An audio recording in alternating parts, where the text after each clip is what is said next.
Hello everyone, welcome back to my YouTube channel. आज चाहिँ हामी एउटा एकदम simple topic hope I think this is the last topic for this chapter हैन. अब यो टपिक चाहिँ के छ भन्दाखेरि सिम्पल छ टपिक हैन.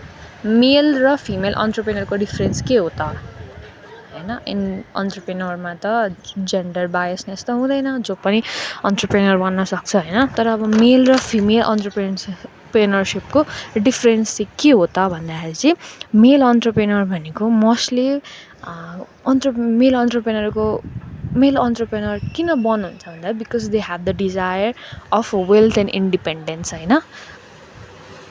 They have the desire of wealth and independence. So male entrepreneur भनेको त्यही हो है. अनि generally finds it easier to access bank loans and formal capital. अब मेल डोमिनेटेड प्याट्रिआर्की सोसाइटी त हो नै हाम्रो होइन. जति नै पुरा फिमेलहरू एजुकेटेड भए पनि अहिले त अब माइन्डसेटहरू सिफ्ट भइरहेछ होइन.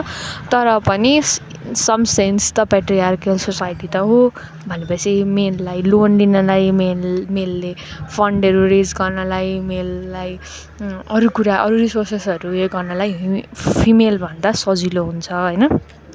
Often more direct and hierarchical because उनीहरू चाहिँ कस्तो हुन्छ नि, एउटा मेलको चाहिँ एउटा अलिकति इगोइस्टिक अलिकति घमण्ड हुन्छ भन्छन् होइन. अब यो मैले भनेको अझ हजुरहरूले भन्ने कुरा चाहिँ होइन, यो अब थ्योरीमै नै यसरी नै मेन्सन छ, त्यही भएर मैले नै यसलाई नै कन्टिन्यू गरेँ हुँ होइन. अनि त्यस पछाडि स्ट्रङ्गर ट्रेडिसनल बिजनेस नेटवर्कहरू हुन्छ भन्छन् होइन. मेलहरूको अलिक धेरै नै त्यस्तो हुन्छ भन्छ बिकज अफ फिमेललाई चाहिँ कस्तो खालको फिमेल भनेको चाहिँ घरमा काम गर्ने, घरको चोर्सहरू सम्हाल्नेवाला मात्रै जेन्डर बुझिन्छ नि त. अनि त्यही भएर त्यस्तो भन्छ. फिमेल एन्टरप्रेन्योरसिप भनेको के हो त भन्दाखेरि they are often driven by the need for flexibility and self expression. उनीहरू घरको काम पनि गर्छन्, एन्टरप्रेन्योरसिप पनि गर्छन् होइन. उनीहरूलाई कुनै फाइनेन्सियल फ्रिडम, फाइनेन्सियल मतलब एउटा एकदम धेरै धन सम्पत्ति कमाउनुभन्दा पनि मेनली चाहिँ होइन, मेनली हामीलाई स्टडी गरेको हुन्छ, त्यही भएर डिफिनेसन अथवा यो कुरामा लेख्न सकिन्छ नि त होइन. अब स्टडी गरे अनुसार चाहिँ mainly they are driven by the need for flexibility and self expression भने जस्तो कुरा गर्छ होइन. Often faces societal barriers and difficulties accessing networking or mentors होइन. अब उनीहरूलाई कसैले सल्लाह सुझाव दिन पनि अब केटी मान्छेले पो हो भन्न अलिकति हिचकिचाउने होइन, त्यस्तोहरू धेरै भएको पाइन्छ क्या. अनि मेनली अब के भन्छ लोनहरू ल्याउनलाई, क्यापिटलहरू अरेन्ज गर्नलाई पनि अलिकति गाह्रो भएको चाहिँ हामीले सोसाइटीमा देख्न सक्छौँ है. अनि त्यसरी बट केटा मान्छेसँग भन्दा नि केटी मान्छेसँग इम्प्लोइजहरू र काम गर्न चाहिँ रुचाउँछन् क्या. फिमेल एन्टरप्रेन्योरको अन्डरमा चाहिँ काम गर्न इम्प्लोइहरू रुचाएको डाटाले बताएरै अब सायद यो डेफिनेसन बनिएको होइन. अब यसमा किन कसरी भन्ने कुरा चाहिँ आउँदैन है. यो अब धेरै वर्षको रिसर्चहरू भयो, कता कता स्टडीहरू भयो, मान्छेहरूले के भन्छ सब्मिट गरेको डाटा अनुसार चाहिँ अब यो डेफिनेसन लेखिएको हुन्छ नि त होइन.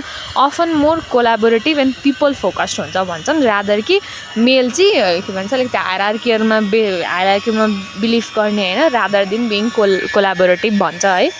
अनि अर्को चाहिँ may rely more on family support or informal community network भन्छ होइन. उनीहरूको चाहिँ अब त्यस्तो धेरै मेन्टर्सहरू अथवा यस्तो ग्यादरिङ्सहरू त्यस्तो भन्ने चाहिँ हुँदैन कि. उनीहरूको चाहिँ mainly they rely on family होइन. कसैको सेकेन्ड पर्सनको हेल्प लिएर चाहिँ उनीहरूले चाहिँ आफ्नो एन्टरप्रेन्योरसिपको जर्नीलाई अगाडि बढाइरहेको हुन्छ. I hope you are clear. केही पनि कन्फ्युजन छ अझै हजुरहरूलाई मोर एक्सप्लेनेसन चाहिन्छ होइन, अझै क्ल्यारिटी, अझै पार्ट 2 भिडियो पनि चाहिन्छ with more explanation, more examples, then म त्यो लिएर आउने नै छु. आई होप यु अन्डरस्टुड होइन. केही कन्फ्युजन छ भने कमेन्ट गरिदिनु होला. हस् त, बाई बाई.